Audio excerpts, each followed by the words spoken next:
नमस्कार मित्रांनो. कुंडलीतील 6वं स्थान की ज्यावरून रोग, शत्रू, वाईटावरील माणसं यांचा विचार केला जातो. कन्या राशीच्या याच 6व्या स्थानामध्ये मंगळ, राहू, तुमच्या राशीचा स्वामी बुध जो की वक्री आहे आणि रवी हे सर्व ग्रह भ्रमण करत आहेत. आणि सगळ्यात महत्त्वाचं म्हणजे मार्च महिन्यामध्ये होणारं खग्रास चंद्रग्रहण, त्याचा जो प्रभाव आहे हा प्रभाव कन्या राशीच्या 6व्या स्थानामध्ये जोरदारपणे जाणवणार आहे. अर्थातच त्याचे प्रभाव परिणाम नेमके कशा प्रकारचे असते आणि त्यापासून वाचण्यासाठी नेमकं काय करायला हवं. इथे एक गोष्ट चांगली ही सुद्धा आहे की तुमच्या 10व्या स्थानामध्ये भ्रमण करणारा गुरु जो गेल्या 2 ते 2.5 महिन्यापासून वक्री होता, मार्च महिन्याच्या 11 तारखेपासून तो मार्गस्थ होणार आहे. अर्थात त्याचे काही शुभ परिणाम सुद्धा तुम्हाला मिळणार आहेत. एकंदरीतच संपूर्ण मार्च जो महिना आहे हा कन्या राशीकरता नेमका कसा असणार आहे या संदर्भातली चर्चा आपण या व्हिडिओमध्ये करणार आहोत. सुरुवातीला आपण चर्चा करू की तुमचं जे स्वास्थ्य आहे मानसिक किंवा शारीरिक हे नेमकं कशा प्रकारचं राहील. जसं की तुमच्या राशीचा जो स्वामी आहे बुध हा तुमच्या 6व्या स्थानामध्ये भ्रमण करतो आहे. 24 तारखेनंतर मार्गस्थ होणार आहे. 6व्या स्थानामध्ये मंगळ, राहू आणि रवी हे सर्व ग्रह भ्रमण करणार आहेत आणि 6व्या स्थानामध्येच ग्रहण सुद्धा होणार आहे. षष्ठेश जो आहे शनी हा तुमच्या 7व्या स्थानात भ्रमण करत आहे. एकंदरीतच सांगायचं झालं हा संपूर्ण महिना तुमच्या मानसिकतेची कसोटी या महिन्यामध्ये लागणार आहे. आरोग्याच्या बद्दल सांगायचं झालं तरी सुद्धा कुठल्या आजाराने जर का तुम्ही ग्रसित असा, साधारणतः कन्या राशीचे व्यक्ती कुठल्या ना कुठल्या शारीरिक त्रासाने ग्रसित असतातच. खास करून पाठीचे आणि पोटाचे त्रास आणि मानसिक तणाव हा थोडा तुम्हाला जास्तच जाणतो. अर्थात या संदर्भात तुम्हाला काळजी घेणं गरजेचं राहील. कुठल्याही प्रकारचे आरोग्याच्या संदर्भातले संकेत छोट्यात छोटे जरी असले तरी लगेचच्या लगेच डॉक्टर इलाज करणं अतिशय गरजेचं राहील. ही गोष्ट फार महत्त्वपूर्ण राहील. कुठल्याही प्रलोभनाला बळी पडू नका. तुमचे जे व्यवहार आहेत हे पारदर्शक ठेवा. रिस्क, धोका, जोखीम ही या महिन्यात अजिबात घेऊ नका. तसंही तुम्हाला काही वेगळं सांगायची गरज नाही, कारण तुमचे जे काही निर्णय असतात ते अगदी अचूक असतात.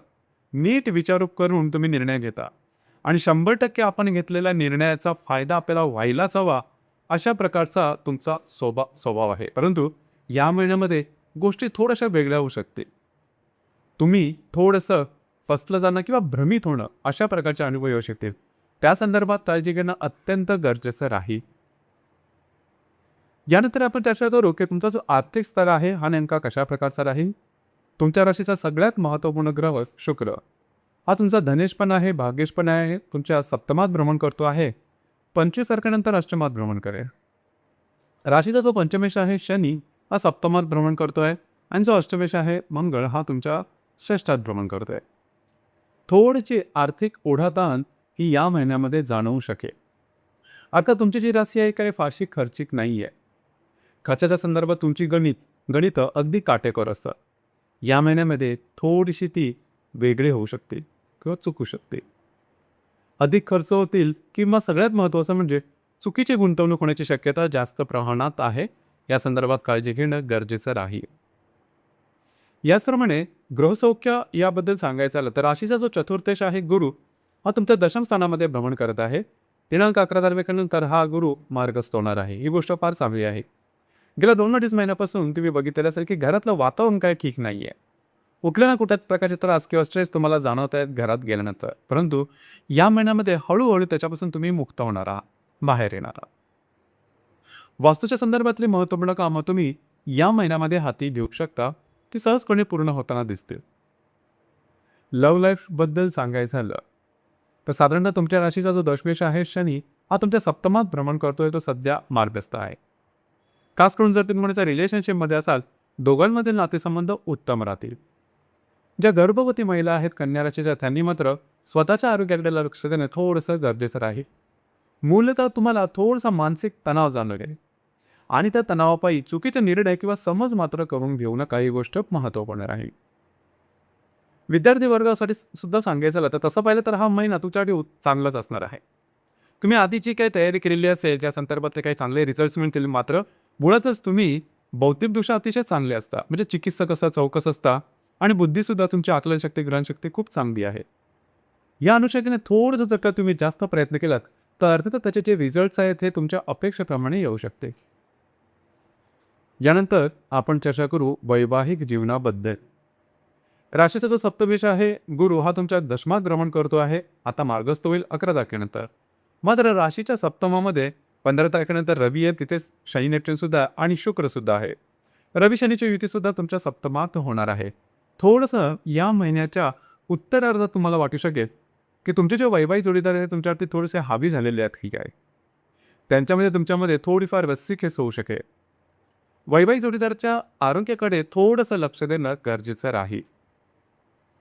जे तुमचं कार्यक्षेत्र किंवा करिअर आहे त्या संदर्भात सांगायचं झालं तर राशीचा जो दशमेश आहे बुध हा तुमच्या षष्ठात भ्रमण करतोय, तो वक्री आहे. मात्र दशमात भ्रमण करणारा जो गुरु आहे तो आता 11 तारखेनंतर मार्गस्थ होणार आहे. खास करून गेल्या काही महिन्यामध्ये थोडंसं तुम्हाला जाणवलं असेल की कार्यक्षेत्र किंवा करिअरच्या बाबतीत गोष्टी थोड्याशा वरखाली होत आहेत की काय, काळजी करू नका. या महिन्यामध्ये बरंचसं काही स्थिर स्थावर होऊन जाईल. जे तुमचं कार्यक्षेत्र असेल त्या ठिकाणचे सहकर्मी किंवा वरिष्ठ असेल त्यांच्याविषयी नातेसंबंध तुमचे उत्तम राहतील.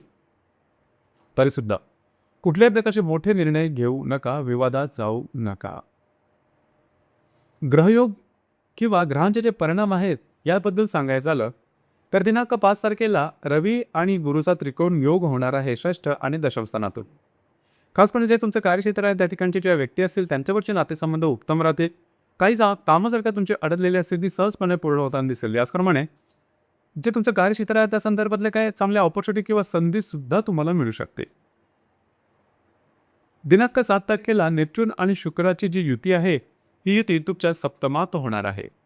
थोडंसं जे वैवाहिक जोडीदार आहे त्यांच्याबद्दल थोड्याफार प्रमाणामध्ये गैरसमज वगैरे होऊ शकेल, काळजी घ्या. तसंही पाहिलं तर तुमच्या षष्ठामध्ये होण्याची ग्रहण आहे गैरसमजाला जास्त खतपणीत आहे, थोडंसं अलर्ट राहा.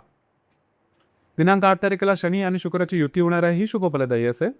खास करून वैवाहिक जोडीदाराचे नातेसंबंध उत्तम राहतील. दिनांक 9 तारखेला गुरु आणि बुधाचा त्रिकोणीय हा तुमच्या दशम आणि षष्ठ स्थानात होणार आहे. जे तुमचं कार्यक्षेत्र किंवा करिअर असेल त्या संदर्भातली अडकलेली कामं, कागदोपत्री व्यवहार हे या दरम्यान मागे लागू शकते. दिनांक 13 तारखेला राहू आणि मंगळाची युती ही तुमच्या षष्ठात होणार आहे. अतिशय अशुभ फलदायी अशा प्रकारची असणार आहे.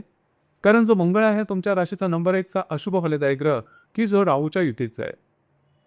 फसलं जाणं, फसवलं जाणं आणि महत्त्वाचं म्हणजे भ्रमित होणं, एखाद्याच्या बोलण्यामध्ये येऊन चुकीचे व्यवहार करणं किंवा चुकीचे निर्णय घेणं, अशा प्रकारचे काय अनुभव तुम्हाला या दरम्यान येतील. सजग राहा. खरं तर या संपूर्ण महिन्यामध्ये ही गोष्ट तुमच्या ध्यानीमनी असणं अत्यंत गरजेचं राहील.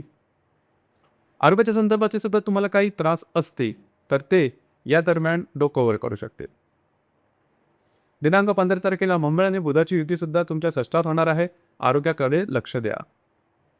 बऱ्याच वेळा असं सुद्धा होऊ शकेल की तुम्ही एखाद्याला बोलले गेलेले काही शब्द हे तुमच्यावरच उलटू शकतील किंवा जे तुमचं करिअर असेल त्या ठिकाणी जे गुप्त शत्रू आहेत, म्हणजे अशी माणसं की ती तोंडावर फार चांगले बोलतात आणि मागवून कागाळ्या घालतात, तर अशा व्यक्तींपासून सतर्क राहणं अतिशय गरजेचं राहील. दिनांक 25 तारखेला रवी आणि शनीची युती होणार आहे, ही अतिशय महत्त्वपूर्ण राहील. या दरम्यान थोडीशी काळजी ही घ्यायची आहे की थोडंसं वैवाहिक जोडीदाराबाबतच्या आरोग्याकडे लक्ष द्या.